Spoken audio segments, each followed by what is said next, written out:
સુરતના કતારગામ વિસ્તારમાં આગનો બનાવ. કતારગામ વિસ્તારમાં આવેલ ત્રિભુવનનગર સોસાયટીમાં આગ ભભૂકી ઉઠી હતી. બંધ મકાનમાં લાગી હતી આગ. ફાયરને આ મામલે જાણ થતાં કતારગામ ફાયરની 4 ગાડીઓ ઘટના સ્થળે પહોંચી હતી. હાલ આ આગ શાના કારણે લાગી તેનું કારણ હજી અકબંધ છે.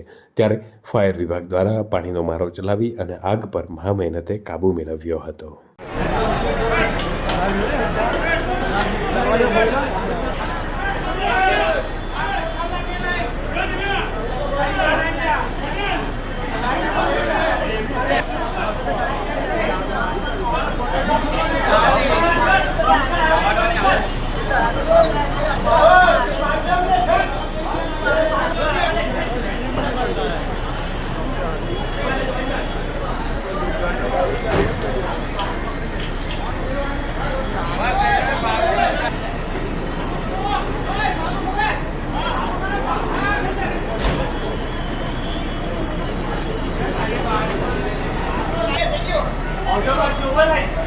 Adil, foto teman.